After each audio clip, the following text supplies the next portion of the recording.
Okay, so very warm welcome to everyone this evening. Thanks very much for joining us for the April Great War Group free online talk. And we're absolutely delighted to have Dr. Rich Willis with us this evening, talking about the real Black Day of the German Army, 18th of July, 1918, Schicksalswende, which is my very poor German pronunciation. So just before we start, a quick introduction. Many of you will know Rich, of course, as an active member of the Great War community, Great War Group, Western Front Association, and other places as well. Rich has a PhD in strategy and organisational change from University of Newcastle, but describes himself in a Great War context as a citizen historian. He's passionate about the Great War, and in particular this battle that we'll be talking about this evening. And I think, like many of us, his interest stems from having researched family history and uncovering interesting stories of relatives who were involved in the conflict. He's also a published author and published a book with Hillman a couple of years ago, 2023, called Fighting for the Butcher, British Troops Fighting in General Mongean's 10th Army, July to August 1918. So that's also very relevant for tonight's topic. But for now, I will hand over to you, Rich. So please make a start. Thanks, Henry. Hopefully everybody can hear me. Please do shout up if you can't hear me, but hopefully we'll be able to keep the volume going and keep the energy going. I'm extremely excited to be able to speak to you tonight, and welcome to our people or people joining us from overseas. It's very nice always to see those people there. I'll start with what might be controversial to some in the audience tonight. Many Anglo-centric historians, perhaps even some people on this call, mistakenly view the 8th of August as the turning point of the Great War. As you can see from the plaque there, even the Commonwealth War Graves Commission reflects this belief. So the quote says, "After the German offensives of late March to mid-July 1918 had been contained, the advance to victory began on the 8th of August with the Battle of Amiens. It doesn't, however, reflect the reality." So firstly, the title of my talk, Schicksalswende. What does that mean? So I did ask a German colleague of mine, and she said, "Well, it just means Schicksalswende." That's, we all know what it means in German. So that was no good. So I had to rely on a translation, and the one that we use, or the one that I use, is an abrupt and massive reversal of fortune. The word Schicksalswende comes from you'll see there, the top right, is the volume of the German official history dealing with this period, that was published in the 1930s. And why do I say it's an abrupt and massive reversal of fortune? Well, certainly lots of people don't share this view. Ludendorff, that was his view, that August the 8th was the Black Day of the German Army in the history of this war, and it was his worst experience that he had to go through. Now, just because he said it and he believed it doesn't necessarily make it true. And my goal today is to guide you back to the truth, the real turning point of the Great War and its true Black Day, which came 3 weeks earlier than the 8th of August on the 18th of July. And without this decisive moment, there would not have been an Amiens, nor 100 days, and likely no Allied victory, at least in 1918. In late May of 1918, the Third German Offensive had carved out a massive salient between the River Aisne and the River Marne, held by German 7th and 9th Armies.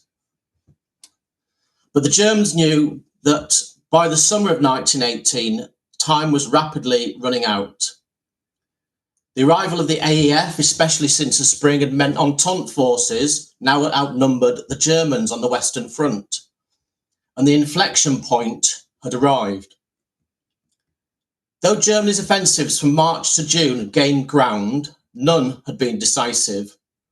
So Ludendorff sought one final knockout blow, his Friedensturm, or peace offensive, to force Allied surrender. But just as Ludendorff planned his fifth assault, set to commence on the 15th of July, the Allies were preparing to strike back. Once the French had agreed to strike, they had to decide the how and the where. They considered three options. Option A, all 5 French armies. So you've got Montjean on the top left, 10th Army, Jean de Goutte, 6th Army, the bottom left, Antoine Dimitri, 9th Army, Roly-Poly Henri Berthelot, 5th Army, and the Lion of Africa, Henri Giraud, 4th Army. So option A, all 5 French armies would attack simultaneously, squeezing the pockets from all of its sides. Option B, the 9th and the 5th armies, and the bottom and bottom right, would roll up the salient from its base, pushing the Germans back to the River Aisne, with 6th, 4th and 10th armies joining as the advance progressed. Option C, Montjean's 10th Army and Berthelot's 5th Army would strike towards each other, towards the centre of the salient at Fère-en-Tardenois, cutting the neck of the salient and trapping the 2 German armies inside. But each plan carried its risks, and apart from a brief encirclement attempt in 1914, the French hadn't tried such a manoeuvre since Napoleon's victory at Austerlitz in 1805. But whichever plan they chose, success would hinge on 2 things: speed and surprise. The Allies had never planned anything on this scale before.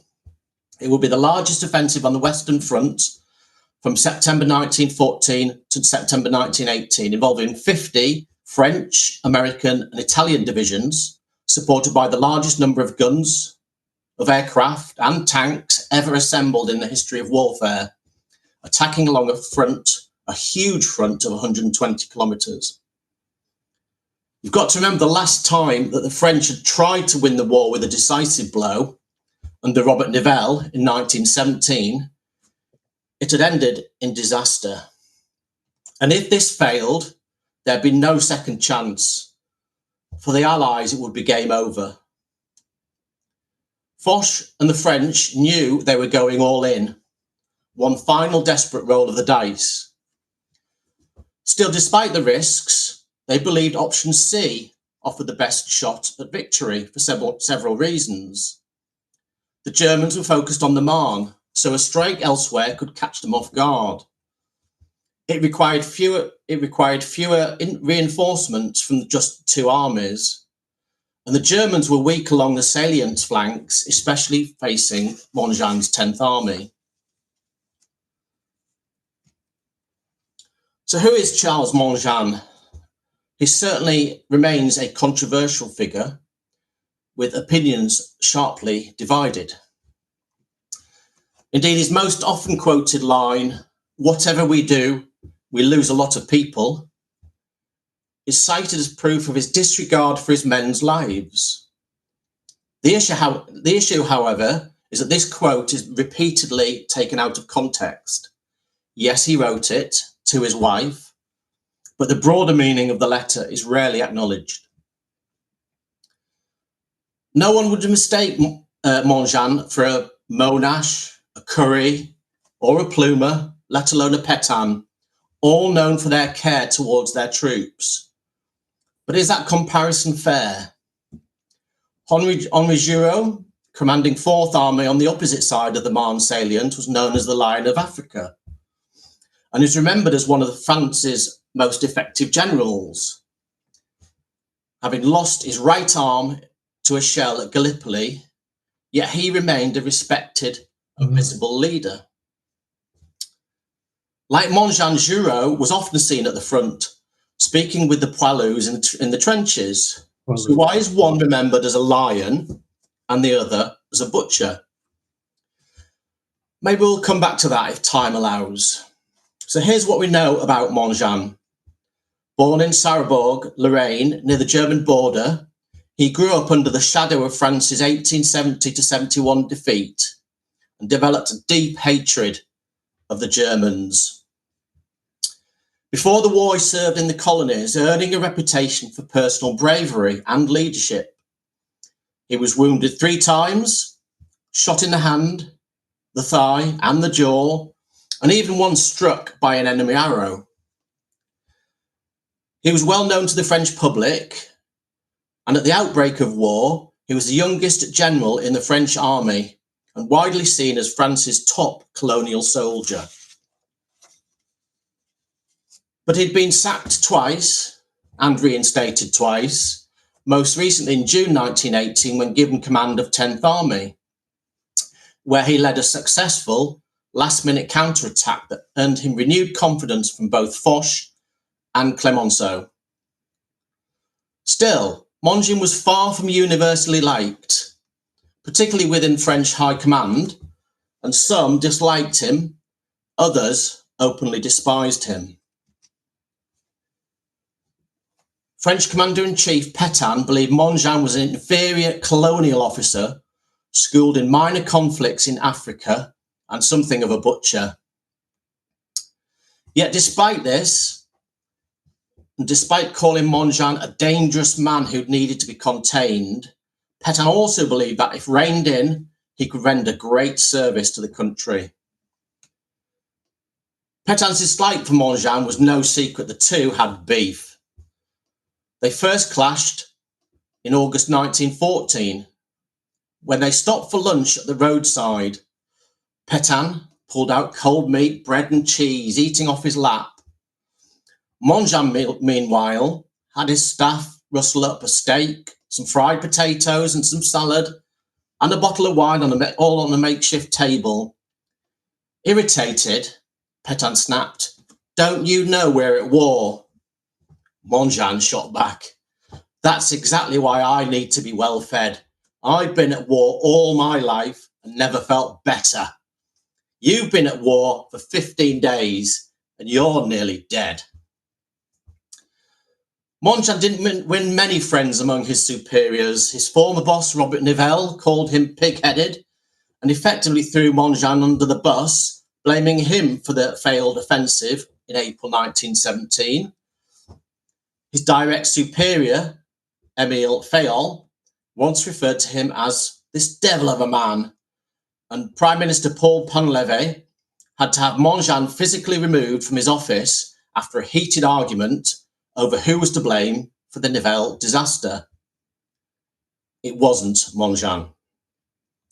But he also had some powerful allies right at the top. Foch believed Montjean could be highly effective if properly directed, and Prime Minister Georges Clemenceau, he called him a great soldier, if only he'd do as he was told.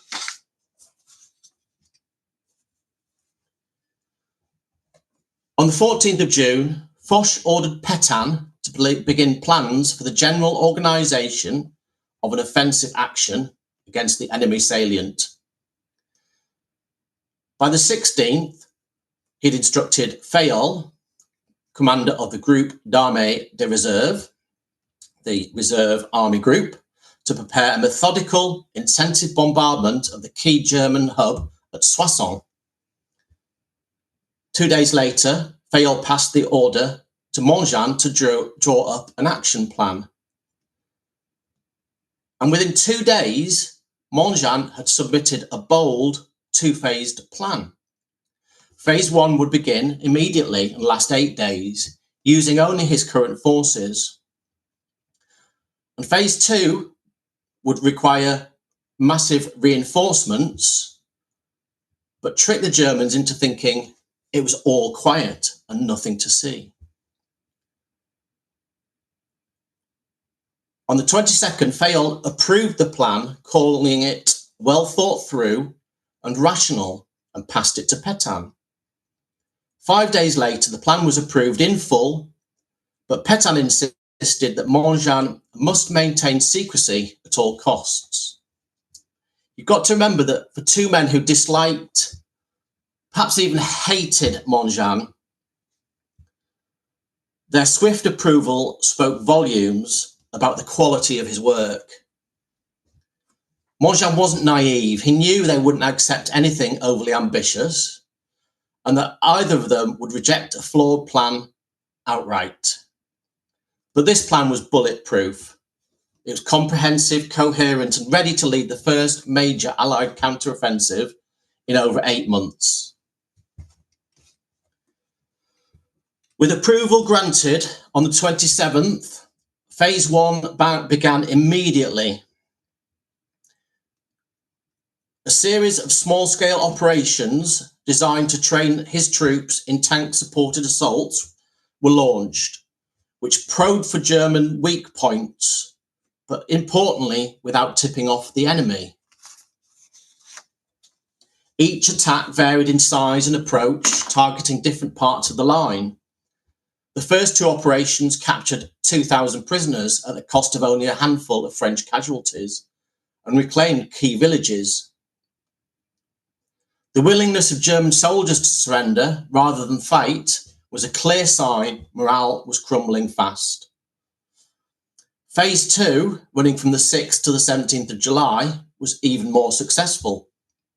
It required 8 additional divisions and extra artillery to prepare for the main assault. On the 8th of July, a fresh attack pushed the German line back by 1,000 metres, improving French positions. Then Montjean cleverly rotated in exhausted units to give the illusion that France was a spent force incapable of mounting a major offensive. In another ruse, he visibly thinned parts of the line and staged fake troop withdrawals, suggesting forces were being diverted to the Marne or pulled back together altogether. Then he allowed German reconnaissance aircraft to spot trenches being dug in rear areas, once again reinforcing the idea that the French were purely on the defensive. But on the 15th of July, he completely shut down the airspace above the battlefield, allowing the French to conceal troop movements under the cover of the Retz forest. It certainly appeared that the Germans were fixated on their Friedenssturm offensive along the Marne, but were missing all of the signs that something far larger was brewing. Have a sip of tea. Montjean's 10th Army would lead the charge, with all 4 of his corps attacking simultaneously. He chose to concentrate most of his forces in the centre, forming the tip of a spear designed to pierce the German line and pour into the heart of the salient. And at the heart of this was 20 corps, Foch's designated coup de bélier, or battering ram, tasked with smashing open the front. It consisted of 5 divisions with 3 in the lead. On the left, the north, was US 1st Division. In the centre, Division Marocain, the Moroccan division. And on the right-hand side to the south, US 2nd Division. To guarantee total surprise, there would be no preliminary artillery barrage, with strict instructions that no guns were to register before H hour. Instead of a traditional preparation of the artillery, Montjean substituted this for massed tank groupements to act as mobile artillery, advancing with the infantry behind a fast-moving creeping barrage, bounding forward at, wait for it, 100 metres every 2 minutes. So that's 300 metres in 6 minutes. Do the maths, that's 3,000 metres in an hour. And that's about the pace of a marching army. But these guys would have to march and fight.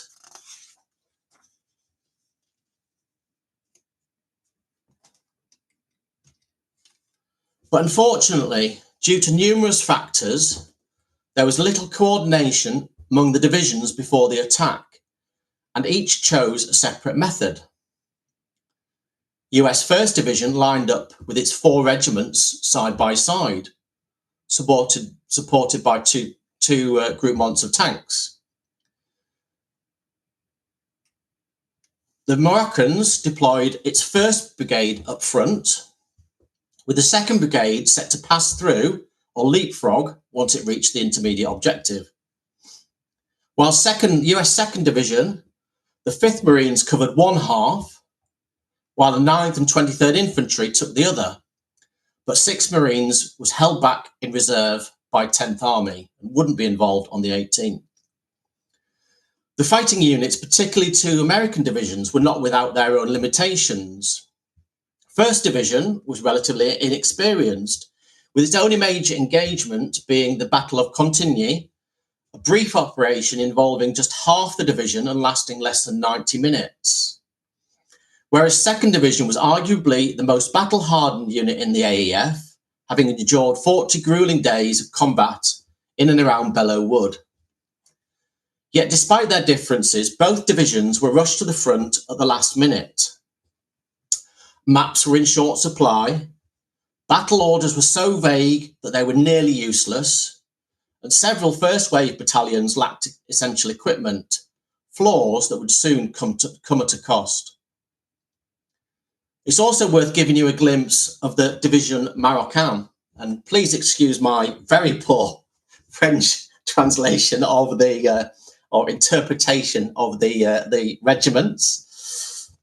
By mid-1918, the division was regarded as one of the elite veteran formations on the Western Front. That's across all sides. Having seen action in nearly every major French engagement, the only exception being Verdun, while others fought there, the Moroccans were attacking on the Somme in early July.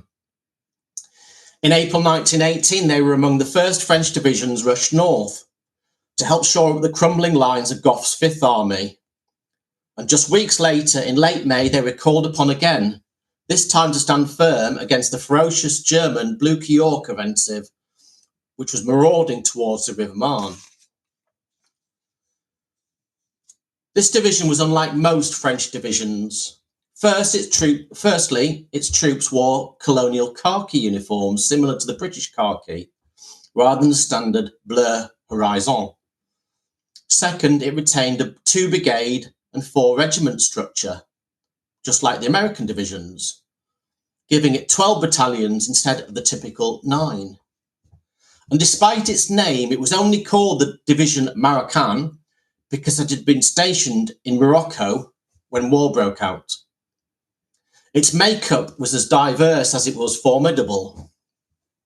You've got the 7th Tirailleurs, riflemen, Algerian indigenous troops with white officers, the Régiment de Marche de la Légion étrangère, international volunteers, mostly led by French officers, but 1 in 10 of the NCOs were from enemy nations. The 12th Bataillon, Tirailleurs Malgaches, recruited in Madagascar. The 27th Battalion Tirailleurs Senegalais, colonial troops from West Africa, with Senegalais being a generic term for these units. The 8th Zouaves, white Algerian settlers, including remnants of the Légion Russe. And the 32nd Régiment d'Infanterie Territoriale, older men typically assigned to non-combat roles, though today they'd be in the fight. There were other challenges as well. To keep pace with the rolling barrage, the slower Saint-Chamond and Schneider tanks were positioned near the front lines, while the faster but more lightly armed Renault FTs were held in reserve at the rear, ready to exploit any breakthrough. Yet this arrangement proved problematic. The narrow roads simply couldn't handle the volume of traffic, and bridges became major choke points, resulting in a massive, chaotic traffic jam that delayed movement everywhere. All three divisions would advance at different rates, and not all were to pause and reorganise on the same objectives. But the pace would be relentless. It's worth reiterating, 100 metres every 2 minutes, before it did slow a little. With no real coordination between them, it was effectively 3 separate attacks. But perhaps the greatest obstacle of all was the terrain. In the north, 1st Division faced the swampy Missy Ravine, too steep and treacherous for tanks, with the tanks confined to a couple of roads. Their objective, capture Missy au Bois. On the right of the division, 16th and 18th Infantry had a clearer path across the flat plateau, crossing waist-high wheat fields, but devoid of any cover. Next to them, the Division Marocain would seize Daumier, skirt the dangerous Bois de Quesnoy, then attack and clear the larger village of Chaudun before pushing towards Villemontois. 6 Marines on the left-hand side of 2nd Division were held in, 6 Marines were held in 10th Army Reserve, with the remainder of 2nd Division split into 2 rather uneven halves.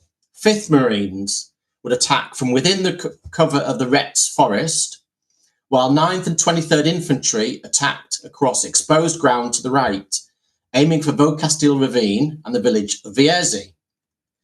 For the 5th Marines, dense woods must have felt hauntingly familiar to Belleau Wood, where they'd spent the last 40 days.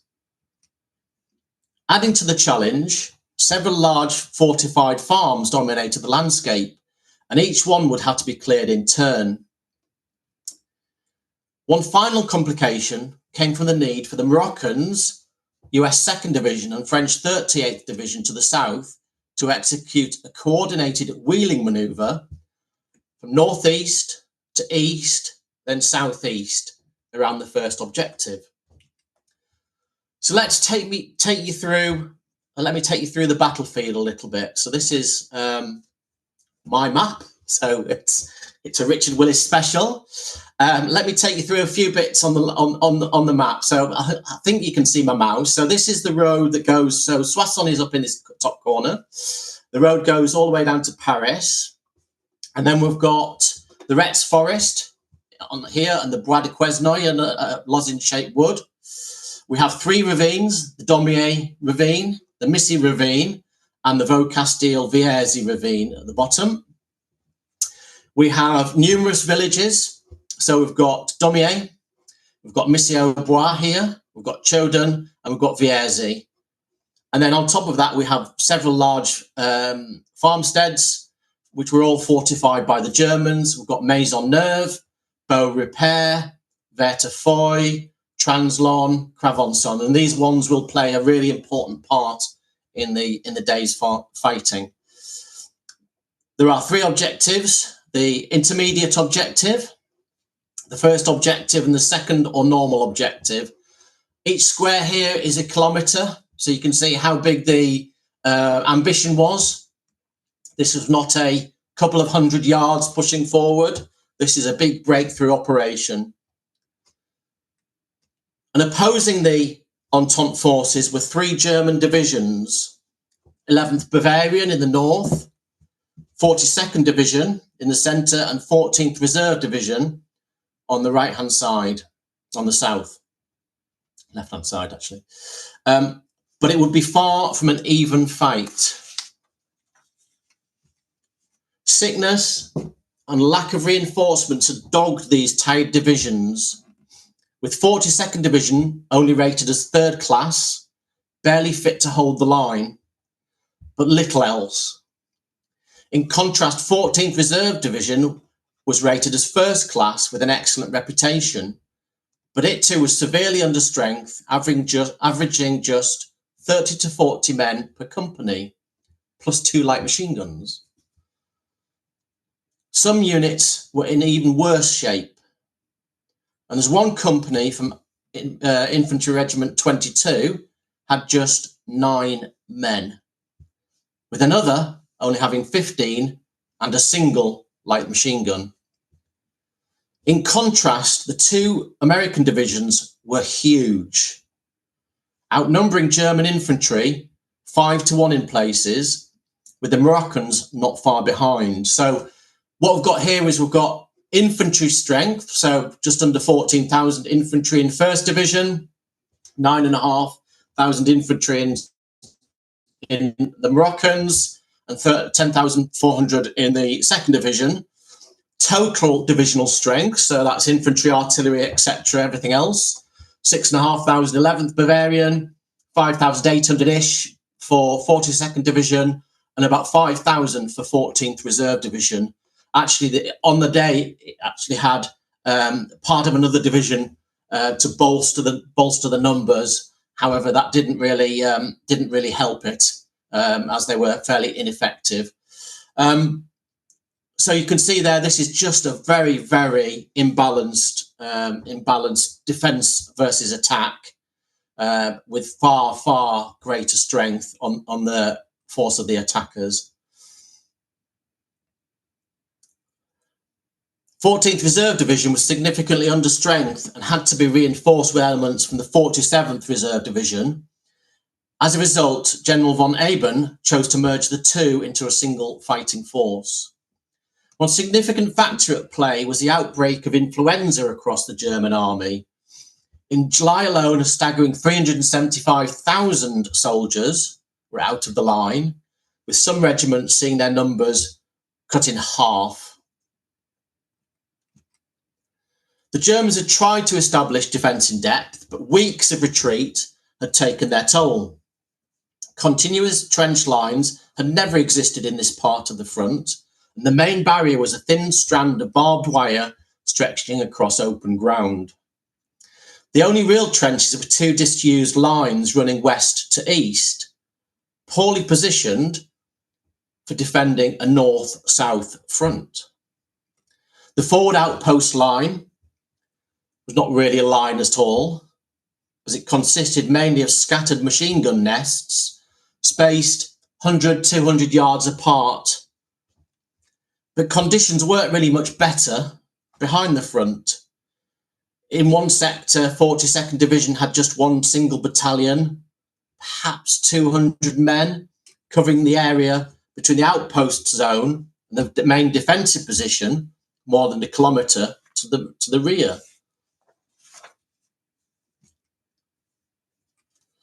Most French divisions were already in position before the attack, but both American divisions faced long, exhausting marches from their assembly areas to the front. A massive traffic jam had choked the rear, and things got worse when a violent thunderstorm overnight turned the roads into quagmire. The men were soaked, delayed, and disorientated. Few had even seen a map. Many groups lost their way in the dark, guided only by the flashes of lightning. As time slipped by, some officers gave orders to abandon heavy equipment, including machine gun ammunition and, in some cases, the guns themselves, in an effort to speed up the march. But what they expected to fight with afterward is anybody's guess. Ironically, the shortage of machine gun ammo proved irrelevant at first, since most of the machine guns were actually still miles behind, stuck in the traffic jam, and they wouldn't reach the front for hours. Other essential equipment was discarded as well, including hand and rifle grenades and signal flares, all crucial for mobile warfare. Just after midnight, the quiet was pierced by the sound of vehicle engines, horses, and the movement of troops at several German outposts. A stand to was quickly called, and not long after, the deep rumble of tank engines rolled through the darkness. Then at 2 a.m, 2 French deserters crossed into German lines, warning of a general attack between 4 and 5 o'clock. following a short artillery preparation and supported by tanks. 11th Bavarian Division went on full alert, but the warning wasn't shared beyond them, and elsewhere the night was reported as noticeably quiet. It seems that the Germans have been thoroughly deceived, for now it really was all quiet on this part of the German front. Then suddenly the entire Then suddenly the entire front lit up and all hell broke loose. As the attack began in one overwhelming surge, we were simply overrun. Within half an hour, the enemy's dense masses were already all over our entire combat zone. All units launched their attacks without preliminary artillery bombardment, relying instead on tanks and a rolling barrage for cover. But in most cases, the tanks arrived late, delayed by the narrow, congested roads, and when they finally reached the front, only a handful were still operational. Group 1 lost 11 of its 45 Schneiders before reaching the jump-off line, whilst AS9 was 5 hours late, arriving with just 9 tanks. But despite this, initial progress along the line was remarkable. 9th Infantry and 2nd Division quickly overran the German outpost line, and 23rd Infantry gained 1,000 metres in just 15 minutes, right on target, despite barely being in position at H-hour. Inside the forest, 5th Marines nearly fell over the German defenders manning their machine guns. Despite having to clear each one in turn, they made remarkable progress, advancing 3,000 metres through dense woodland in just 1 hour, keeping right at the pace of the barrage. To put that in perspective, it had taken the 5th and 6th Marines 40 days to clear similar terrain of Belleau Wood. Also, their starting point on the 18th of July was 1,000 metres deeper into the forest than originally planned. They'd arrived barely on time and began their assault soaked, exhausted and hungry, and most had never even seen a map of the area, and none had done any reconnaissance beforehand. 2 5th Marines had just one map between 1,250 men. 6 Marines had just one map for the entire regiment of 3,100 men, but thankfully they weren't attacking on the 18th. In the centre, the Moroccans began with remarkable success, breaking into Daumier and advancing 1,200 metres through the village, establishing a strong point on the eastern edge to consolidate their gains. And although the attack through Daumier is relatively brief, lasting a few minutes, maybe an hour, you can see the level of destruction that's taking place on the 18th. The sheer number and volume of shells is quite astounding that are used on this day. When they got to the edge of the village of Daumier, and in a pattern repeated throughout the day, some Germans attempted to retreat from the eastern edge, but with little cover, they were easy targets for the tirailleurs, and few men made it to safety. Many others simply surrendered, hands raised, calling out the now familiar "Kamerad, nicht schießen." Just to the north, a rather surreal moment unfolded during the early morning fighting. German Lieutenant Walter Zimmermann, commanding a Minenwerfer company, later recalled that suddenly a French officer with a dozen men appeared in my dugout and declared that I was his prisoner. We were quite astonished, completely unaware of what was going on. I went on the counter, explaining to him that he was my prisoner, as we had more men. The situation was truly confused for both of us. So the soldiers sat down on the ground, and while we awaited further developments, we discussed the situation. Not wanting to waste time, I made a decision. I would propose an honourable separation in good comradeship, since neither of us was responsible for the war and neither of us would end it. But this fell on deaf ears of the Frenchman, saying these words were unacceptable and unworthy of a soldier. So I tried another tack. Look over there, pointing west. Your sweetheart is thinking of you, protecting you with her prayers. And over there, pointing east, mine, Hetty, is also worried about me. Do you really want to make these two girls suffer? Of course not. The poilus and my men began to brighten up. We shook hands, wished each other good luck, and parted like champions after a draw. The German outpost line was poorly fortified, a critical flaw that allowed attackers to overrun it easily and push forward with little resistance into the main line of resistance. That too collapsed quickly, forcing German forces into yet another fighting withdrawal toward the artillery Schutzstellung 1,500 metres to the rear. Among the first to reach this line was the Légion Étrangère on the Moroccan division's left, arriving just after 5 a.m. with 3 Schneider tanks in support. However, the tanks were quickly knocked out by German artillery firing at point-blank range, and with no reinforcements or tanks in sight, and the barrage still rolling ahead, the infantry would just have to press on alone. Though the Moroccans advanced more deliberately than the Americans on either flank, they still reached their first objective, the Soissons to Paris road, at 6:15, right on schedule. At that point, 2nd Brigade moved up to leapfrog 1st Brigade and take the lead, ensuring the momentum continued. Although the plan had been for tanks to substitute much of the artillery and lead the rapid advance, things didn't go as intended. Half the Schneider tanks assigned to support US 1st Division broke down before they even reached the jump-off line, and many of the remainder arrived nearly an hour after the infantry had departed. Nevertheless, 26 infantry reached its first objective by 5:30 a.m. with minimal casualties, covering 2,500 metres in an hour before halting halfway to Mission-au-Bois. But on the division's left, 28th Infantry struggled just to get into position.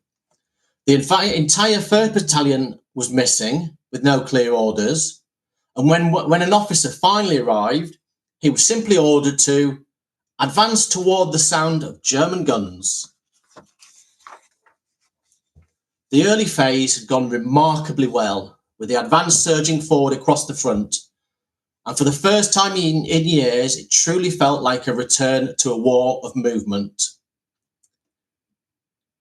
It was a monumental day for many, but few experiences were as deeply personal as those of 2 French soldiers, Victor Fresencourt and Charles Guyard. They weren't famous soldiers, nor decorated heroes, but they hold a special place in this story, because on that day, they helped liberate their own hometowns. Fresencourt was a farm labourer at farm Beaurepaire. He helped liberate Vertefeuille farm, right next to where he worked, and from there he could see his own home in the distance. Guyard, also a labourer, lived at Ferme de Travigny and took part in the liberation of both the farm and his village, Longpont. And one can only imagine the emotions they must have felt. Pride, certainly. Joy, probably. Perhaps sorrow, though, at the destruction. But it must have been an unforgettable moment and deeply personal amid the chaos of war.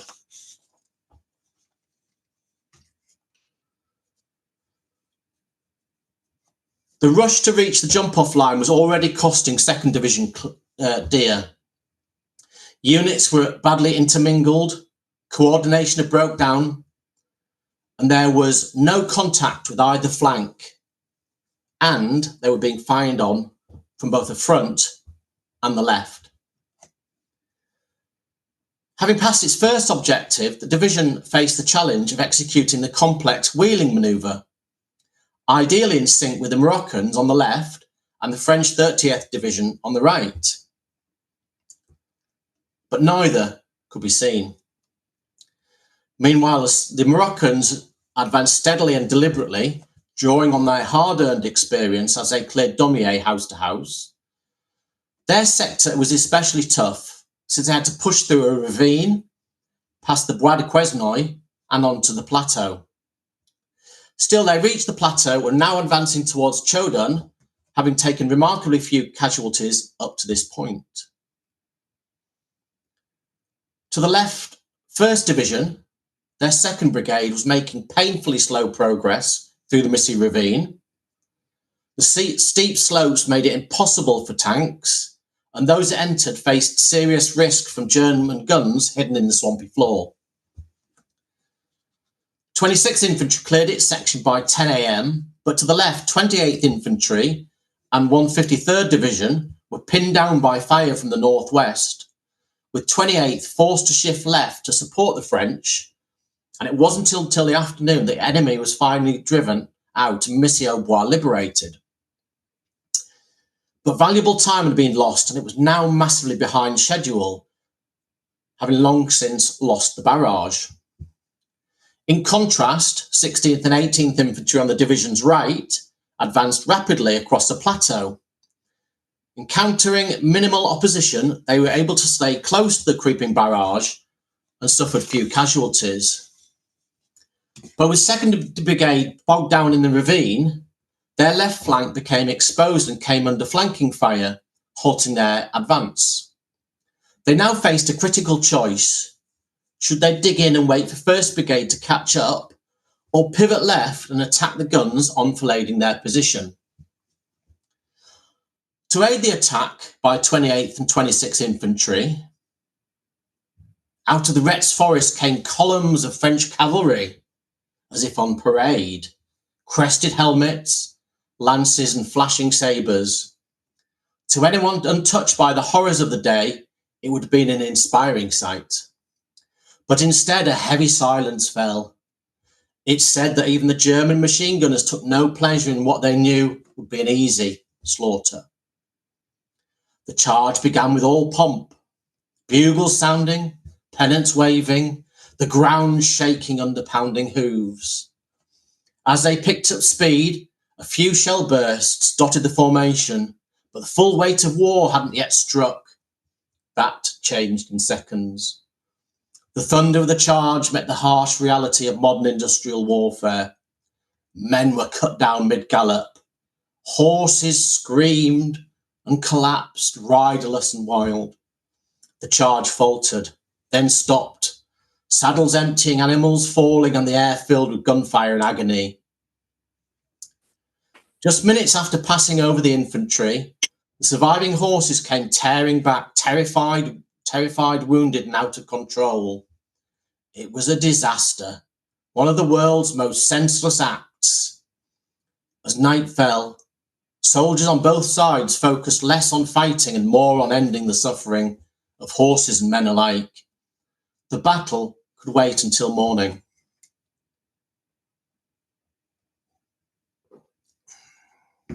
According to Barry Pitt, the author of this graphic account, the French cavalry suffered enormous casualties in a dramatic doomed charge. However, most of the account doesn't hold up. While there were cavalry patrols on the 18th, I found no solid evidence of a full-scale charge. And if it had been so devastating for the French cavalrymen, why were there only a dozen confirmed casualties in 10th Army's cavalry that day?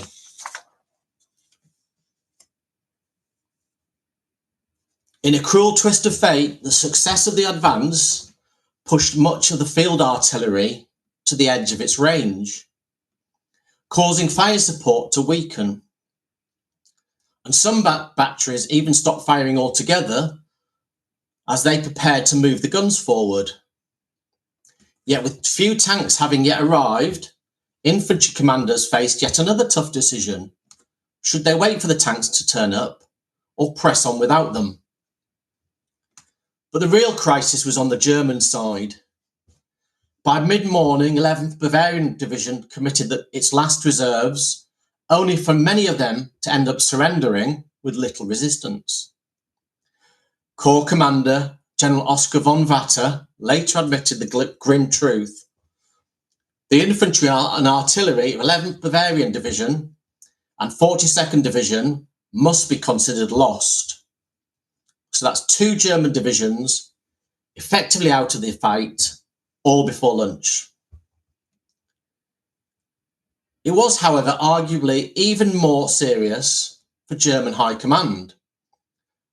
Ludendorff, remember him from the comment earlier, was 150 kilometres away in Flanders, meeting with Crown Prince Ruprecht's staff in Tournai to plan the upcoming Hagen offensive set for early August.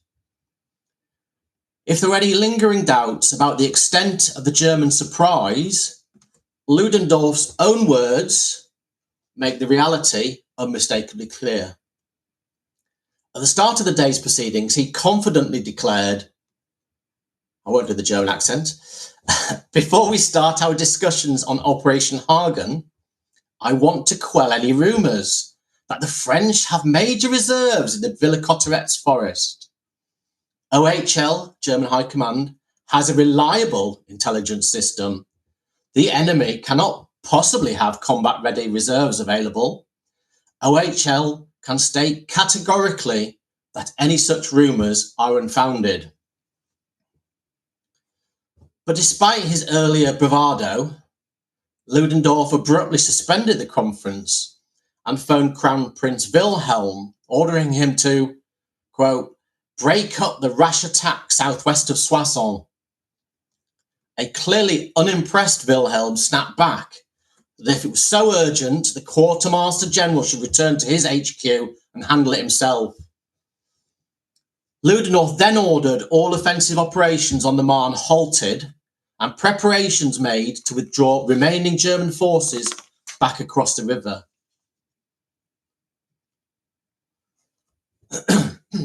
This is a map of Choden and some images in and around it. So you've got some French Moroccan soldiers in the wheat field. The wheat is about waist high at this time of year. It's a slightly longer wheat than we have these days. And they are descending from on the town from 3 different sides.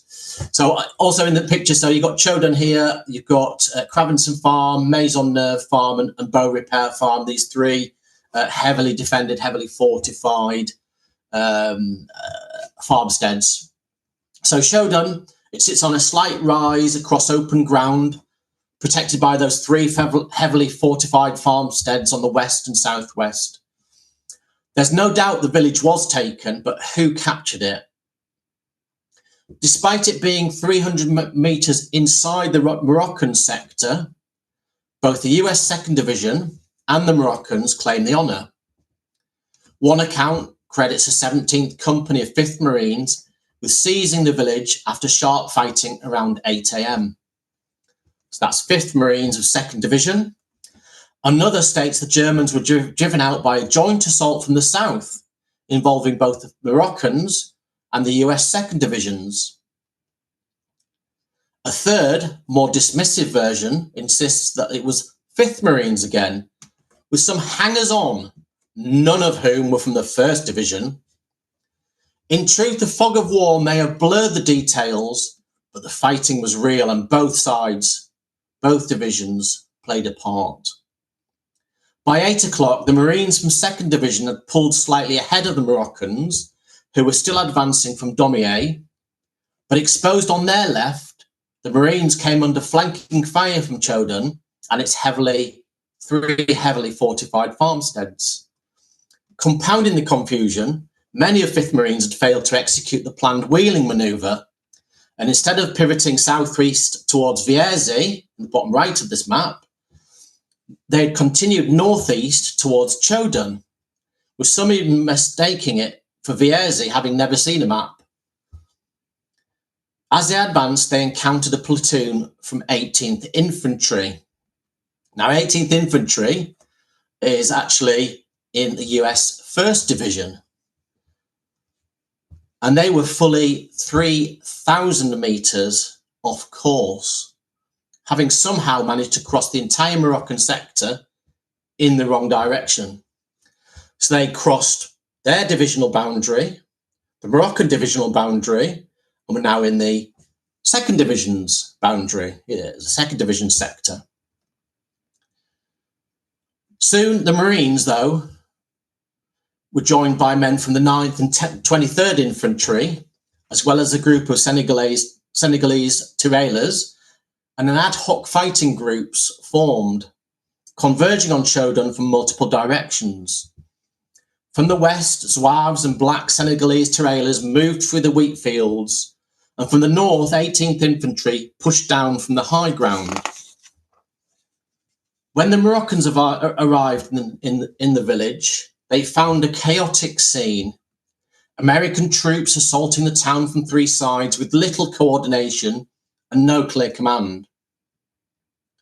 Despite the confusion, German defenders from 3 different divisions fought fiercely, inflicting heavy casualties in a brutal close quarters combat. But the tide turned when German artillery, believing Choudun had fallen, began shelling the village, forcing the remaining defenders to surrender or flee. Only a few escaped to shallow trenches east of the town, and the fighting was over in just 90 minutes. After a brief pause to consolidate, the Moroccan 2nd Brigade pressed on across the plateau east of Choudun. As German prisoners were escorted from the village by lightly wounded Marines, a group of Senegalese tirailleurs approached and demanded the captives to be handed over into their care. The Germans grew visibly panicked, pleading with the guards for protection from what they called black savages, and frantically searched for anything to defend themselves. And a standoff was only averted when the Marines raised their rifles towards their allies, the tirailleurs, who backed off, laughing at the reaction, claiming it had all been a harmless joke, just a bit of bants, before continuing on their way.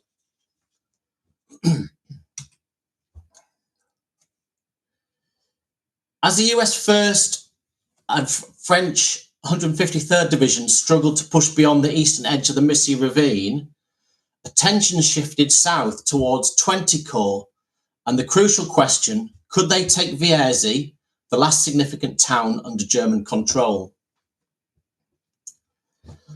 Around 9:30 a.m., just as Choudun fell to the Allies, a small band of doughboys and Marines slipped past a German bunker that had stalled their advance and reached the western outskirts of Vierzy, 2nd Division's normal objective. Startled by a sudden Allied presence, several German defenders bolted, abandoning their weapons, but a handful held their ground and opened fire, forcing the Americans to withdraw. 90 minutes later, a German staff officer rode into Vierzy and was stunned to find the town still largely unguarded, with most of the troops having taken cover in a railway tunnel at the edge of the town's eastern edge. This officer was furious, and he threatened to shoot any soldier he caught hiding, ordering them back to their positions, and also summoned 2 reserve battalions to reinforce the defence. One of 2nd Division's most persistent problems was a well-entrenched German bunker carved into the side of the Beaucastel ravine. It served as the headquarters for a battalion of Infantry Regiment 218 under the command of Lieutenant Nolan. Throughout the day, his position had delivered steady and effective fire against the advancing Allies, particularly the Americans, causing casualties and delaying progress. Despite repeated attempts to neutralise it through direct assaults and supporting fire, the bunker held firm. Whatever the Americans tried, the defenders refused to give ground. Here's Nolan's own account of the defence of the bunker. At 4:30 a.m., heavy enemy artillery fire began, cutting communication lines and isolating frontline units. A reconnaissance patrol was sent out but never reported back. The battalion was placed on alert, and while trying to secure positions west of Beaucastile, 2 companies were surrounded and mostly captured. The remaining troops formed a small defensive perimeter of 200 metres at the ravine's edge. At 8:15, I sent a report of our situation to the regiment using a messenger dog. Roughly an hour later, the message was returned with a note. Regimental staff was withdrawn. Company commander also gone. Destination unknown. By mid-morning, the enemy had reached the surrounding heights. Despite being attacked from multiple directions, the battalion held its ground, inflicting heavy casualties on African and American units advancing from the south and southeast. In the afternoon, enemy units were spotted advancing east of Beaucastile, while enemy cavalry was seen retreating from Vierzy. Morale among the troops, especially younger soldiers, had already declined sharply earlier in the day. Only through the firm intervention of officers could positions be held for a time, though this came at the cost of significant officer casualties. Might need to read between the lines on what he really means there. A breakout to the rear was considered, but deemed impossible due to the poor morale. This was evident when at 4 p.m, some riders on the Beaucastile to Vierzy road simply dismounted and surrendered as enemy forces approached. The men could no longer be convinced to hold their ground. With machine gun ammunition nearly depleted and no water available to cool the weapons, as enemy detachments closed in, the exhausted troops withdrew into the cave. But the final blow came at 5:15 p.m. when a French tank opened fire on the bunker, prompting the men to surrender.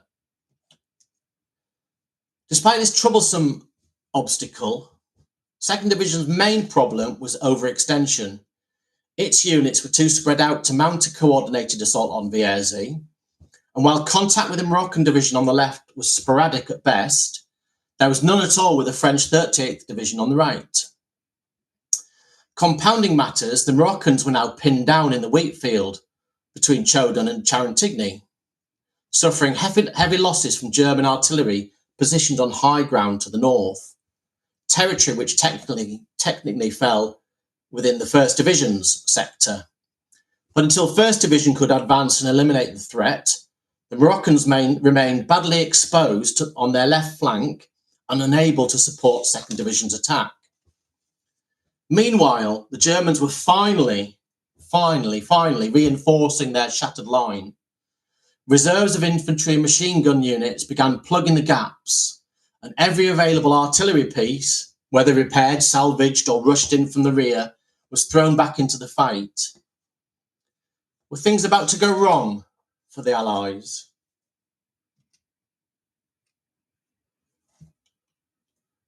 At the same time that Nolan was surrendering, after 12 hours of resistance, Generals Pétain and Fayolle arrived at Montjean's command post, where Montjean briefed them on the day's events, providing a detailed report on the progress made and the challenges faced. Pétain responded by calling the day's actions a major success, greater in fact than he had anticipated, but added that he had no additional divisions to allocate to the 10th Army. Perhaps unsurprisingly, Montjean was unconvinced and pressed for reinforcements from any available source. Pétain replied firmly, "I have none. I know you are a seducer, but this time I am unshakable because I have absolutely nothing to give you." Montjean protested, insisting that such a significant offensive, with the potential for decisive results, could not be halted, adding that had he known reinforcements would be denied, then it might have been better not to have commenced it in the first place. Pétain simply reiterated his position. He had no reserves. He regretted it, but explained that his priority was now the German presence south of the Marne. That, he said, is where my concern lies. We must now adopt a defence-in-depth system here, and if necessary, adjust the current line. Monjan countered that pressing the attack here would be more effective than launching a fresh assault further south. But despite all protestations, Pétain remained unmoved. He repeated that he had no divisions to spare and departed the command post with General Fayolle, who had said absolutely nothing during this entire time.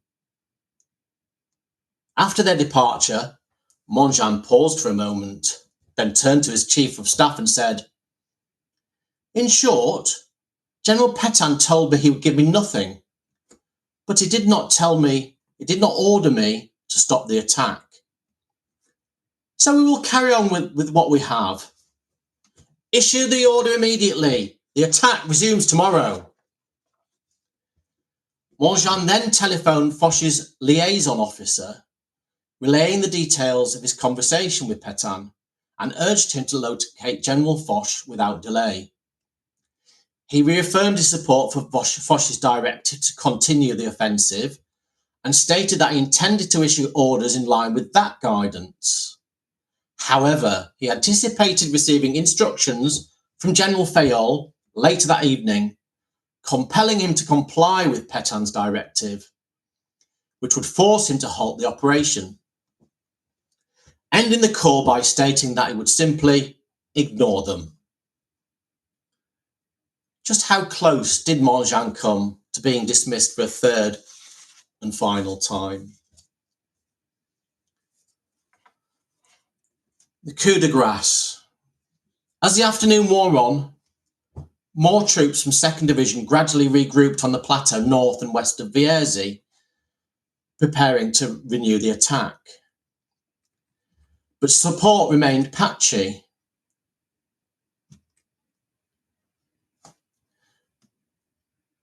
Several newly arrived tanks were destroyed within minutes.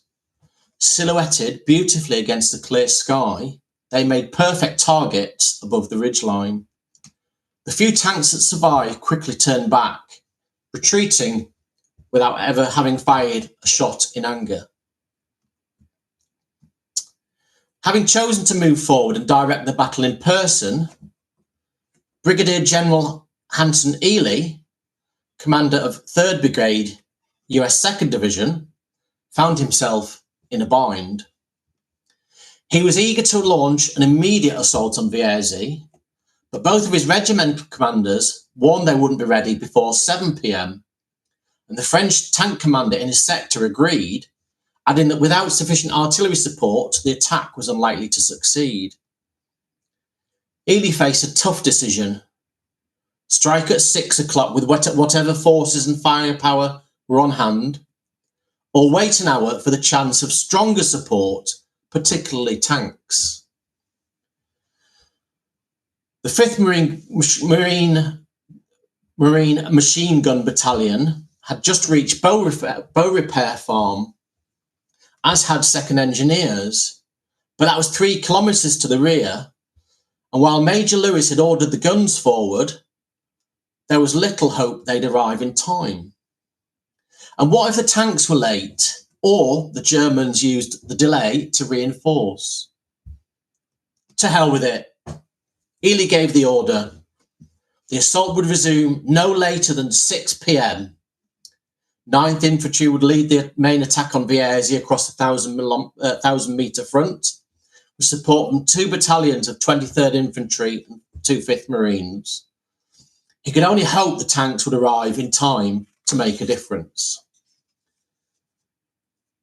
Unbeknown to General Ely and 2nd Division's command, the 4th Mixed and RICM of 38th Division had established a skirmish line just 800 metres to the south, also aiming to capture Vierzy. With the liaison having long since broken down, there had been no communication between the two forces, and each would launch its assault independently. but by sheer chance and a huge amount of luck, both attacks would begin at nearly the same moment and would converge on the centre of town. A further brief delay followed as verbal orders were passed and a small amount of extra ammunition distributed. But by 7:15 p.m, the attack was underway, with Vierzy coming under pressure from three sides. Fortunately, a dozen French Renault FT tanks had finally arrived after being stuck in the traffic jam since the early morning, and were immediately pressed into action, clearing out pockets of German resistance. Their support proved vital, especially given the promised artillery barrage turned out to be underwhelming at best. The 150 surviving men from 5th Marines entered Vierzy from the high ground, while most of 23rd Infantry advanced from the northwest. And the two forces reached the centre of town almost simultaneously, each claiming a share in its capture. Every house and several large caves had to be cleared of enemy troops one by one. It was slow, dangerous work, and it would take time. Then, just as the final pockets of resistance were being mopped up, a German officer emerged from the railway tunnel and offered his surrender to a stunned but jubilant officer. Moments later, an entire battalion, several hundred men, followed him out of the tunnel and into captivity. At 9:25 p.m, Colonel Mitchell reported to 2nd Division HQ that Vierzy had been fully captured and that patrols had pushed out to the high ground beyond the town. Elements of French 38th Division on their right had reached the outskirts of Passy-Tigny, nearly 3 kilometres to the east. In total, it had taken barely 2 hours of fierce house-to-house fighting to seize Vierzy and another 30 minutes to consolidate the plateau 1,000 metres beyond. An extraordinary achievement against elements of 3, albeit battered, German divisions. As daylight finally faded, men on both sides dug in with a sense of urgency that belied their exhaustion, hunger and thirst. The exposed position atop the plateau forcing their focus, and many fell asleep the moment their positions were secure. But for those within German high command, it would be a sleepless night. They faced the daunting task of plugging gaps in a shattered front, deciding where to send reinforcements, and determining which units most desperate for resupply. Worse still, they somehow had to muster enough ammunition, artillery and manpower to face the enemy at first light, when, as everyone expected, the battle would resume at full intensity. According to historian Ed Lengel, the first day had been a resounding success. 20 cords shattered the German 9th Army's left flank, effectively eliminating 4 divisions, 11th Bavarian, 14th Reserve, 47th Reserve and 115th from the fight, while 42nd Division had been badly mauled. The day's biggest gain belonged to US 2nd Division, but success was widespread. Across the front, the Allies pushed the enemy back everywhere, threatening to collapse the entire salient. 10th Army alone captured 10,000 prisoners, along with vast quantities of men and material falling into Allied hands. German morale collapsed, with many soldiers beginning to realise the war was lost. It's often said that these events triggered Ludendorff's mental breakdown, and it's easy to see why. He was forced to order a humiliating withdrawal across the Marne, as his much vaunted Friedensturm offensive lay in ruins. And in response to this crisis, Ludendorff first postponed, then cancelled Operation Hagen, clearing the way for the Franco-British offensive at Amiens on August the 8th. The Entente now held all the cards. Captain Samuel Zeidner, who fought in the battle, described the 18th as the turning point of that tremendous battle. But it was more than that. It was the supreme crisis of the war, and it was triggered by a counter-offensive launched at the most vulnerable point on the German line. The effect was immediate. The Germans were forced to abandon their grand offensive and instead fight desperately to save the troops trapped in the salient from capture or annihilation. In an instant, the entire nature of the war shifted. In the twinkle of an eye, the initiative passed from the Germans to the Allies and never returned. Here we go. Ferdinand Foch, Supreme Allied Commander, captured the moment perfectly. The menace against Paris has been removed. The morale of the German army has been lowered and ours raised. After 4 months on the defensive, imposed upon us by the enemy's numerical superiority, a victorious counteroffensive has once more placed the initiative in our hands, with the power to direct the progress of events in this vast, long war. In July 1918, everyone expected the war to drag on into 1919. Some pessimists even feared it could stretch into 1920 or beyond. But then came July the 18th, and in the twinkle of an eye, everything changed. The world had been turned upside down. Thank you. Fantastic. Thank you very much, Rich. That was brilliant. Very comprehensive and very informative indeed. So if anyone wants to ask a question directly of Rich, now is your chance. Otherwise, we have had a few put into the chat. So in fact, we can kick off with those. Louise, you were first in with a question quite early on. Do you want to ask that directly? Yeah, thanks very much, Rich. That was brilliant. It was just really the comparison between, all the Hague is now donkey because of the Somme were Nivelle and Mangan criticised in the same way by the French public, and has that gone on? How are they viewed historically? Has history been kind to them? Certainly history's not been kind to Robert Nivelle, probably fairly, to be honest. Some people have a slightly more positive view about him. I'm fairly negative about, whether he was over promoted, but he took a plan that he thought would work, that worked in Verdun, thought it would work on a broader scale, didn't. And he sort of hung around a bit like a bad smell for a few weeks, even though everybody knew the offensive would not be successful. He then attempted to throw Montjean under the bus, because blaming him for the failure of the offensive. The facts are that Montjean was one of the more offensive, one of the more effective commanders in that battle. But because of his reputation, it was very easy for people to say, look at this guy, he's no good, etc., etc. I think so my first book is called Fighting for the Butcher.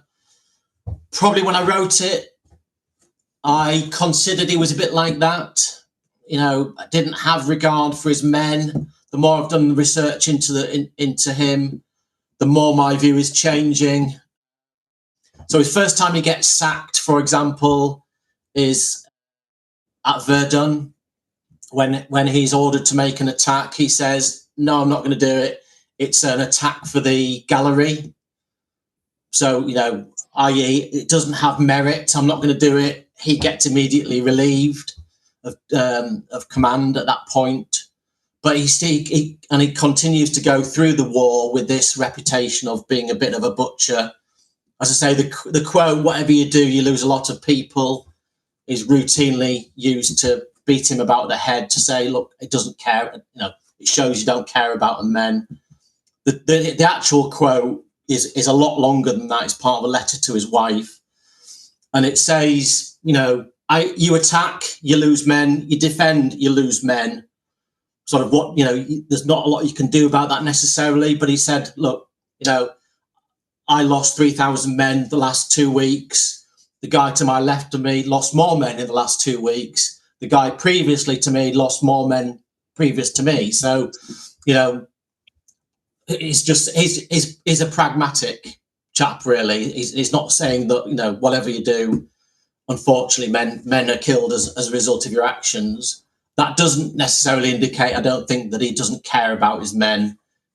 He was often seen very close to the front. And he was well known to do that, just as Henri Giraud was at the other side of the salient. But these two have very different reputations. Okay, thank you. Great, thanks, Rich. Yeah, it's almost as if with that quote, I guess it's open to interpretation, is it? It could almost be said with a note of sadness, couldn't it? It's regrettable that whatever you do as a commander, you're going to absolutely. You can change the tone of your voice in that sentence, and it can be blasé, it can be angry, it could be sad. It could be just this is what happens. Just pragmatic about it. Yeah. Like you say, the fact that it's included in a letter to his wife would suggest it's something that weighs quite heavily on his mind. Actually. Yeah.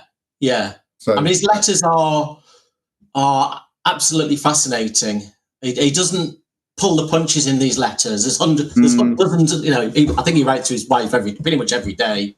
There's dozens, there's a collection of these letters, and they're absolutely fascinating. You see his changing experience as he goes through the war as well. But no, there's a theme about, I don't like this person, they don't like me, but hey ho, quite a lot of times that happens, as he talks about that. Yeah. Great. There are a couple of comments or questions from Jan that came in fact. One about, the story about the two deserters. Do you think those might have been deliberate disinformation, possibly? No, I think, one's a Frenchman, I understand, one's a Russian. So the Russians are they're fighting in the Légion Russe. Even though Russia's departed the war at this point, there's still some Russian, there's a few hundred of them So I think it's a legitimate desertion. There weren't many desertions happening at that time, but there were on both sides, some desertions. It's the fact that they're giving away accurate information. So the Moroccans are in line at this point, unlike the Americans who are just arriving. The Moroccans are in line, so they've got the information about this attack is about to happen. It's going to involve tanks. It's going to happen at this time of the day, so I think they are a legitimate deserters. Yeah. Okay. And then secondly, the story about the cavalry charge, which kind of seems to be slightly more mythical than based in reality. Where do you think that might have come from? Well, there are reportedly cavalry charges on other days in that week. I think to a large extent it's artistic license. Let's face it. That's what I'm going to say. So there were definitely cavalry patrols. Cavalry are mentioned by various units, but there isn't a cavalry charge in the style that is mentioned there. There's certainly film footage of cavalry very close to the front with their sabres and it's the lances, isn't it? The long ones, lances. But yeah, so it's a very dramatic piece of prose. It's very emotive. But that's where you've got to go back to the actual source data and say, look, so let's have a look at the French casualties on that day. okay, there's 12 cavalrymen in 10th Army who were killed that day. So unless a lot of wounded or killed on following, die on following days, died of wounds on following days, I just take it to be a broad exaggeration of what really happened. Yeah. Yeah, like you say, almost like a kind of artistic license, really. Yeah. Yeah. Okay. No, thank you. Just scrolling through. So yeah, lots of really positive comments. Great presentation. Thank you very much. Yeah. Oh, question that often comes out from our speakers. Do you have any good book recommendations on the Loads. I'll put them in the. I'll send them across. Yeah. So I've got loads. I've got about 5 billion books on this topic. When I first started researching it for the second book that I'm writing at the moment, I thought there'd be very little on this one day. It's not like the first day of the Somme where there's 4 bazillion books about this one subject. I thought there'd be 3 or 4. It turns out there's actually nearly as many as there is on the first day of the Somme. Right. Unfortunately, or fortunately, a lot of them some of them are in French, but there's loads of stuff that's been translated. And there's a couple of really good American ones actually. One called Soissons. There's a couple of regimental ones that are really useful, and then there's lots of divisional histories, regimental histories that are useful secondary sources as well. Right. And I suppose a kind of follow-up question linked to that is, obviously you've showed during your presentation some modern day photos of the battlefield and various sites. Is there quite a lot to see for visitors if you go? No. Okay. Interestingly, so the cave was one of the things that I did find. So I went across in March time, and one of the cave, Nolan's Cave, Lieutenant Nolan's Cave, was one of the sites I did find. Fortunately, I looked out that day, talking to a local who said, I know where that cave. I walked down the valley looking for it, turned the wrong way. And then I encountered a Frenchman, and he says, yes, I know where that is. I'll take you there. So he took me to the cave. The only other bit that's probably that I found, so I found some machine gun nests, some slit trenches.